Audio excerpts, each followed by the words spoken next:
know that this has been a pretty long month, right? I mean, we've got like five weeks in this month, which means we've pretty much addressed step one for this entire month. We took our time with it, right? We got to kind of feel it out.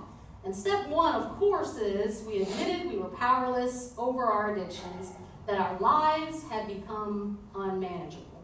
And you guys have done a great job throughout this. The series title of this whole month is actually Help. So we looked at what it looks like for us to call out to God for help. And we looked at different biblical examples. I mean, we talked about Naaman the leper. Naaman the leper. And we looked at a lot of other people and their role and what it looked like for them to kind of just lay it all on the line and take that first step. So today, we are actually going to look at Matthew chapter 5. Now, you guys be patient with me. I didn't put a slide together or anything fancy today, so you're going to get a lot of words at you today. So we've got Matthew chapter 5, verse 3. Now, this is what we call the Beatitudes, all right? So, blessed are the poor in spirit, for the kingdom of heaven is theirs. Now, this is called Jesus' Sermon on the Mount. Some know it as the Beatitudes. A little bit of everything.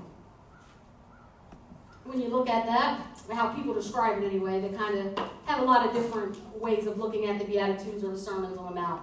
So I want to kind of just let you know that the word Beatitude comes from the Latin meaning happy or blessed. So that's why Jesus starts out with blessed are the poor in spirit. So that's something for you to make a mental note and kind of keep up with this idea that what we're going to be talking about today, although it might be a little difficult, might seem redundant, but it's linked to being blessed. And so that's something that all of us want, is to feel blessed, to be happy in life. Yes. So there's something really interesting that I found about the Beatitudes. And the Beatitudes and the Lord's Prayer actually itself, when you look at the things that are said in those, it almost seems like an early Christian step program. Right? It's like, it's funny. It's like when you really dig into it and you look at it. So the Beatitudes, besides being this beautiful poetry, this powerful teaching, but it also can be a type of a 9-step program instead of 12, but a 9-step program of the early church. And the goal of this, though, when you think about it, is obviously they're not going to call it a step, but they just called it the recipe for a blessed life. Jesus, blessed are the poor in spirit, right? So when Jesus is talking about that, he is talking about a way of life. As many of us who are walking through recovery right now, who are lifelong members of this recovery journey, we can relate to that. We've got this called a program for living, right? Program for living. And so those are for those who want to follow him into a new kingdom. And with that, you will discover a way to live a blessed life through the Beatitudes. So being blessed means to feel purposeful. And I'm going to read this definition. Being blessed means to feel purposeful and fulfilled in God's will, character, and comfort, independent of the circumstances that surround you. So that's what being blessed in our Christian context means. Now, being blessed in the context of what happens outside of Christianity with what we call the world, the meaning of being blessed has something different. To them, being blessed means achieving your goals and successes, but it doesn't point to Jesus. What it does is that identity actually points to yourself. That description actually points to yourself because you're focused on what you can do, what you can bring, what you have versus who the character and the nature and who Jesus is and calls us to be. So that's the little bit of the difference about being blessed. And it's really important because with this biblical meaning of being blessed, what it does is it brings us to a place of dependence and connection with God. But it's in the good and the bad moments. It's in the health and the sickness, kind of like marriage vows, right? It's in poverty and wealth. You will be with him and know who he is, and he will know you. As in the song we sang, he will call us out onto the waters. Yes. The waters are the unknown places in our lives. And he will call us to these places to stretch us and grow us and teach us, to call us to him. But to live this blessed life, then we have to take a rather unpleasant detour. Now, I'm laughing because I know I'm going to get some eye rolls with this, but the detour is Humility Island. Surprise, surprise, right? I know I have talked about humility until I was probably blue in the face, until you guys were probably blue in the face. You're like, how much more longer can you talk about humility and relate it to step one? Right? Can we keep it real? Is that what y'all thinking?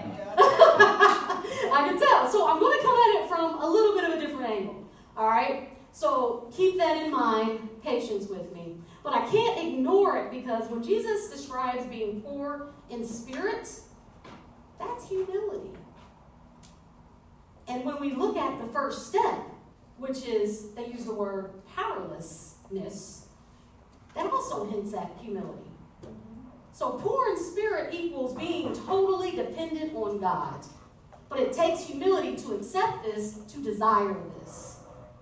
So as I talked about this pathway, this walk, this journey, Christianity is a pilgrimage. It's a way of life. Following Jesus is this journey, and it does parallel the step programs for those of us who are in recovery. Because when we are literally walking with Jesus, maybe not literally, if you do, you might want to kind of see your therapist about that. But when we are walking with Jesus figuratively and emotionally, and although he is with us in the literal sense, but not standing right in front of us, like I can see you. But nonetheless, when we're walking with him, we're taking these steps. She's laughing because she's like, yep, drop that ball there, didn't ya? But anyhow, so yeah, we're taking these steps with him, and we're doing it one day at a time, but we're doing it with Jesus. So here's like kind of a little bit of a rub, and I talked about this a little bit before. And he said, I sit in recovery meetings like every day. For those of you who don't know, I'm actually a recovery coach full-time. And so I sit in these recovery meetings every single day, and I hear people anguishing over this step, over whether or not they can admit that they're powerless. But I've always asked myself, and this is myself, not me being critical of them, but I always ask myself, how do I feel about that? Because if I feel like I can't admit that I'm powerless, then I have to ask myself, what kind of power do I have and why don't I use it? If I'm so powerful that I can't admit that I'm powerless, then why do I still feel trapped in chains sometimes? Yeah. Why do I still struggle sometimes if I'm so powerful? Yeah. You know? So that's what I ask myself. So to me, I'm like, this first step, it's like a no-brainer, right? It seems so obvious, so simple. But it's a huge stumbling block for others. And that's why we have to be gentle and caring and patient and meet people right where they are and not be like, oh, this is what it is. But meet them where they are, you know? Some people don't want to hear that up front. But I got you guys' attention, so yay. But along that also, I kind of asked myself another question, which is, if it's a stumbling block to so many, and I go back to this powerlessness or this feeling of like I have power, I have control, and I don't want to relinquish it, then I have to ask myself, can I prevent all the disease in the world? Can I stop all the hunger? Can I right all the injustices that I see going on around me? And not just can I do it today, but can I do it every single day? Because that's what power looks like, right? That's what true power looks like. So even if I had, and people are like, yeah, that's kind of not fair, Maisha. That's not a really fair description. Because when people talk about that they're not powerless because they have, power, they're talking about they have a little bit of power. So let's address that. If I have just a little bit of power to myself, for myself, if I have just a little bit of power, not enough to end world hunger in one day and prevent all the disease and all these things, but if I have just a little tiny amount of power, then why do I still struggle with everything? Why is everything like grabbing for my attention and fighting me? Why does that happen if I even had just a little bit of power?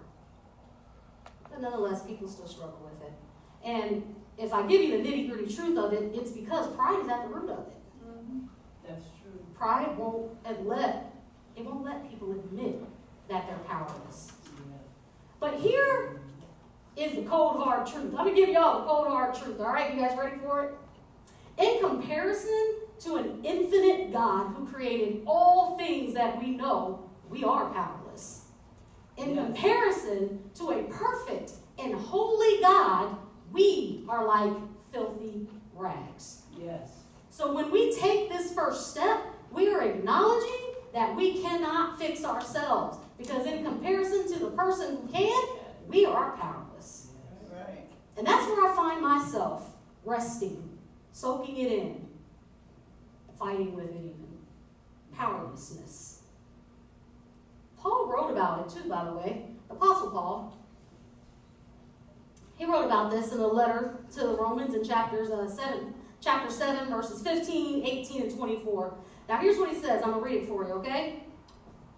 This is Paul writing here. For I do not understand what I am doing, because I do not practice what I want to, but I do what I hate. I know that nothing good lives in me. That's in my flesh. For the desire to do what is good is with me, but I have no ability to actually do it. What a wretched man I am. Who will rescue me from this body of death? That's some heavy stuff right there, ain't it? Amen. That's some heavy stuff. I do not practice what I want to do, but instead I do what I hate. Who will rescue me from this body of death? Paul's describing his fight against sin. Now he calls it the law of sin. He's recognizing that he is powerless over it. He is recognizing that this law has him entangled. He is caught up in this law, even though he wants to do the right things. And on top of that, like icing on the cake, he admits and knows that this law of sin brings him death, and yet he still keeps doing it.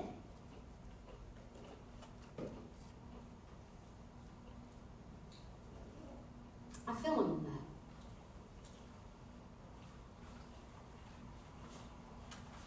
We all know using brings death to those who use substances.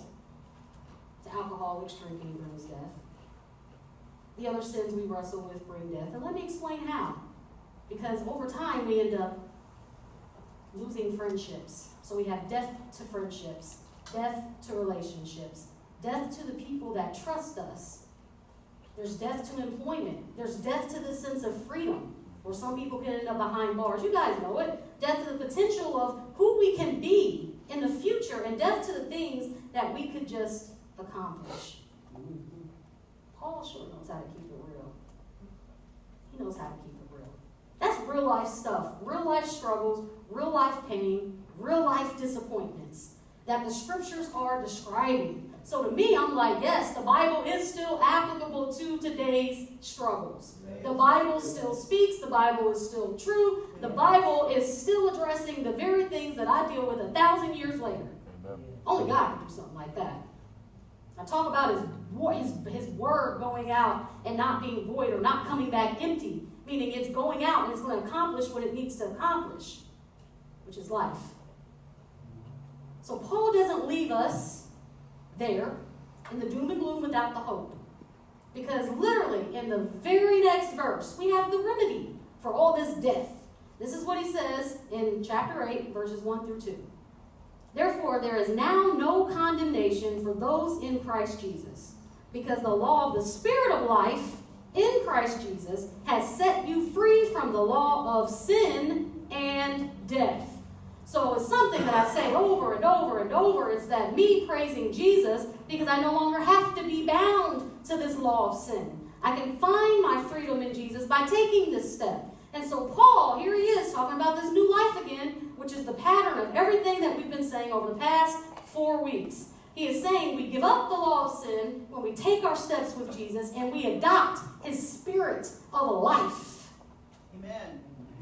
Amen. Yeah, Amen. So those are the words, I am powerless, that each person who seeks a transformed life speaks in whatever language, in whatever time, in whatever way that they can muster up these words. And so really at the heart of it though, when I look at myself, I'm like, only when my image of myself, my false image, which is born of pride, tradition, treasure, only when I look at that within myself, it's only then when I can be honest with God and be like, I can't do this by myself. And that is when you get to a place where we can find healing for our addictions, for our hurts, for our struggles. And that applies to every area of our life. You know, a lot of people are kind of nervous about coming to Recovery Church because they're like, well, I don't struggle with substances. I don't struggle with alcohol. Yeah, but when we talk about this, we're talking about even the sexually out of control woman or man. The overeater. That's me. I'm a compulsive overeater. And I do it to fill an emptiness of being barren and not being able to have kids. That's a whole nother therapy lesson for another day. So I eat. There's the rage-aholic, which is me. Anger, the rage-aholic, the alcoholic, the abusing husband, the abused wife. We got the shop addicts. We got the television zombie. We've got the gamblers, the cheaters, the compulsive liars, the ones who live a life of fear, the lonely, the broken. It's for everybody. Yes. Every circumstance. Yes. Everything. Yes. Nobody's better than nobody. That's right. We all struggle with something. That's right. Something. Something. There's always a place in our heart that needs healing. Always. So this transforming relationship with Christ, it begins for anyone when they come to an end of themselves. That's another metaphor when I talked about death earlier. So when I say a transforming relationship with Christ begins for anyone when they come to an end of themselves, what I'm saying is that this time I'm speaking of death to my own way of doing things. So when we look at step one and how we've been hesitant of step one, we look at, all right, maybe I want to try something a little bit different because everything else clearly hasn't worked. Otherwise, I wouldn't be where I am in the place that I am. Death to self, but in a good way. And that only happens when people are able to say, I need help. I'm powerless. Amen. Yes. And like I said in the beginning, the very first message, that's not shameful. That's not shameful. It's actually a great place to be. And this is when I'm going to give you a different perspective. Because do you realize that that is exactly how Jesus sees us? That is exactly how he sees us. In Matthew 9:36, this is what we read. When Jesus saw the crowds, he had compassion for them because they were harassed and helpless, like sheep without a shepherd. Have you ever felt harassed and helpless? Yeah. Have you ever felt like a sheep without a shepherd? Nope. You just don't know which way to go. Let me tell you a little something about sheep. This is really interesting. They can't survive on their own. You got anybody know anything about sheep? We got some head nods. He's like, yeah, no, they can't. Yes, see, I didn't want to stand up here and be like, sheep are stupid. So thank you for sharing that. They can't lead themselves to food. They don't know how to rest. They can't lead themselves to water. They can't protect themselves from danger. And on top of all of that, a sheep's instinct is to actually follow. It's not just like a regular instinct to follow. We're talking about a bizarrely strong instinct to follow. So as I was preparing for this, there's this idea that sheep need a leader. And this is an article I read all the way from 2005, but I was blown away at this. All right, so I'm going to read it, okay? So this is the first couple of sentences.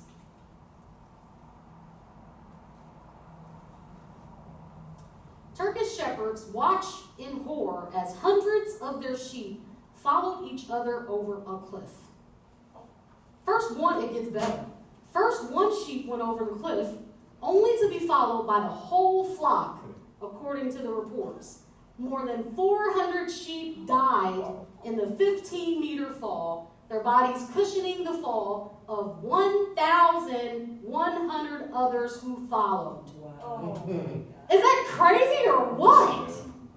A sheep's instinct is to follow, to be helped. So I asked the question today, are you following yourself? Your pride, your own desires, or even someone else? Jesus looks at us like we're his sheep. He sees us as harassed and helpless. harassed by Satan, and helpless against the law of sin on our own. And he has compassion on us. He wants to gather us up and lead us into freedom, into rest, into safety and fulfillment. Last week, for our testimony service, Riley shared his testimony, and he shared about a time when he heard the audible voice of God. He was trapped in his addiction, and God spoke to him and said, "You don't need all those other things. All you need is me." Did I get that right? And he was delivered. That sure sounds like Jesus. He looks at us like we are his sheep, and he is our shepherd. And the shepherd is powerful, and the sheep are powerless. Powerlessness equals humility. Humility equals emptying one's self. The Apostle Paul says love boasts not itself. It's not puffed up. In other words, there can be no real love without humility. Now, for those of you who know a little bit about Christian history, St. Augustine, this guy was like so obsessed with humility that he said humility is first, second, and third in Christianity. Because you see, Jesus not only strongly impressed his disciples with the need of humility, but he was in himself its supreme example. He preached about it, but he also lived it out. And in the beatitude that I mentioned earlier, he said, "Poor in spirit." Jesus set a touching example of humility in washing his disciples' feet. This still baffles me because he washed, I don't know if you've seen any pictures from like 1,000 years ago, probably not. But what we think the sandals look like is that they're just like open, like just put like one little strap and they're just completely open. And it's dusty and dirty on those roads. They didn't have like closed shoes like we have. They had sandals. And so here Jesus is, and he washes the dirty, stinky feet of his disciples, even the one he knew would betray him. What?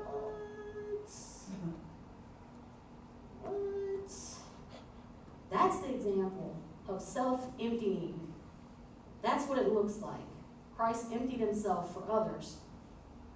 And that's why he had no room for pride.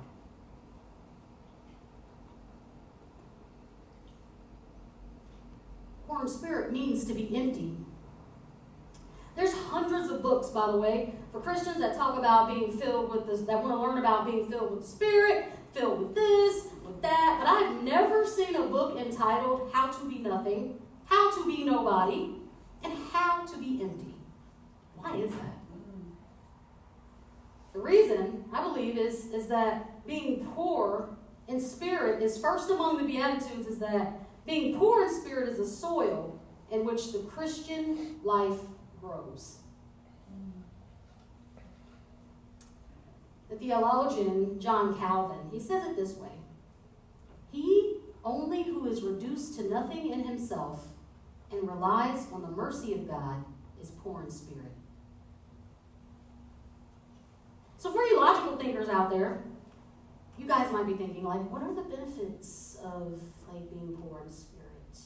What are the benefits of admitting we are powerless? There's obviously the big obvious one, healing from our addictions and hurts and habits and things of that nature. Finding a path for us to follow Christ and find that. But I'm going to give you just a couple of things, just to kind of, that you might not have thought about that comes from this. These are benefits that just naturally come. So the ones who are poor in spirit, they're heard by God. That's important. Everybody likes to be heard. And we see this in Psalms 9:12. The ones who are poor in spirit are delivered by God. We see this best in Job 22:29. The ones who are poor in spirit, they'll actually be exalted by God. So Jesus speaks of this over and over in Luke. And lastly, we have being poor in spirit leads to riches in our faith in Jesus. It will bring us honor. It will bring us life, which we see described in Proverbs 22:4. Throughout the New Testament, we see example after example of admitting we are powerless. Even in the Old Testament, I've used quite a few examples throughout this time of what it looks like to be poor in spirit. And some of you might even be wondering, well, how do I take this step with Jesus? What does that look like? How can I be poor in spirit?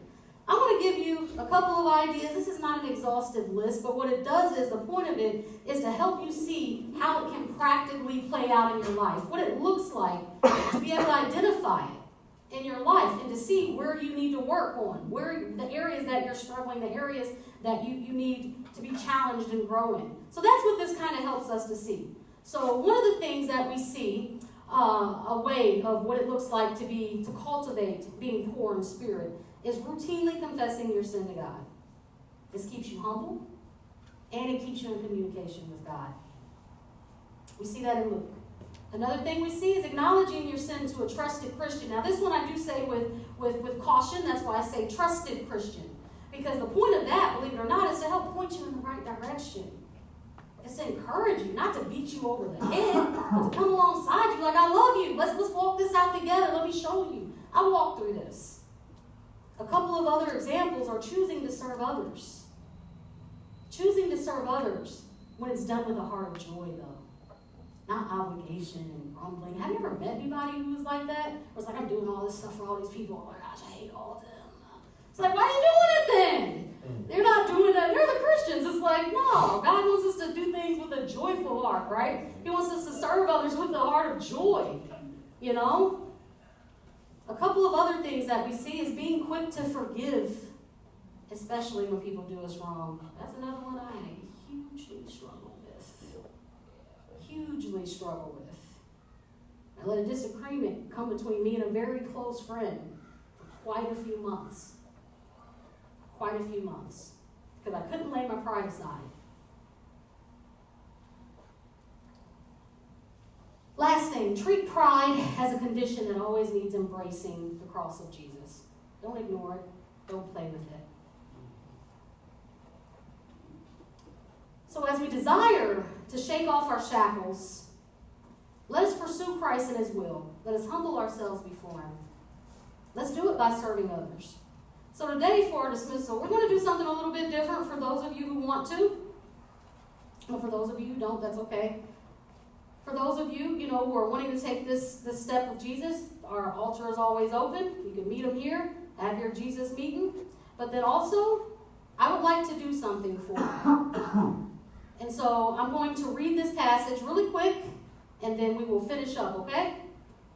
So this is John, chapter 13, and it's verses 1 through 18. And I am reading from the Message version. Just before the Passover feast, Jesus knew that the time had come to leave this world to go to the Father. Having loved His dear companions, He continued to love them right to the end. It was supper time. The devil by now had Judas, son of Simon the Zachariah, I never can pronounce that, Iscariot, firmly in his grip, all set for the betrayal. Jesus knew that the Father had put Him in complete charge of everything, that He came from God and was on His way back to God. So He got up from the supper table, set aside His robe, and put on an apron. Then He poured water into a basin and began to wash the feet of the disciples, drying them with His apron. When He got to Simon Peter, Peter said, Master, you wash my feet? Jesus answered, You don't understand now what I'm doing, but it will be clear enough to you later. Peter persisted, You're not going to wash my feet ever. Jesus said, If I don't wash you, you can't be part of what I'm doing. Master, said Peter, not only my feet, then wash my hands, wash my head. Jesus said, If you had a bath in the morning, you only need your feet washed now, and you're clean from head to toe. My concern, you understand, is holiness, not hygiene. So now you're clean, but not every one of you. He knew who was betraying Him, that's why He said, Not every one of you. After He had finished washing their feet, He took His robe, put it back on, and went to His place at the table. Then He said, Do you understand what I've done for you? You address me as teacher and master, and rightly so. That is what I am. So if I, the master and teacher, washed your feet, you must now wash each other's feet. I've laid down a pattern for you.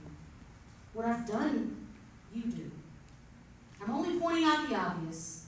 A servant is not ranked above his master. An employee doesn't give orders to the employer. If you understand what I'm telling you, act like it, and here's those words, and live a blessed life. So for those willing, I would like to wash your feet today. just like Jesus washed the disciples' feet. And this is a reminder that we all need to turn our focus towards Christ, towards the example that Christ set us. This example of humility, this example of chasing after Him. So we've got 2 bowls in the back. My husband Rob, he's going to wash the guys' feet, and I would love to wash the ladies' feet. So at any time, the altar's open, but of course, if you're just like, all right, deuces, I love you guys, and I will see you next week, no pressure.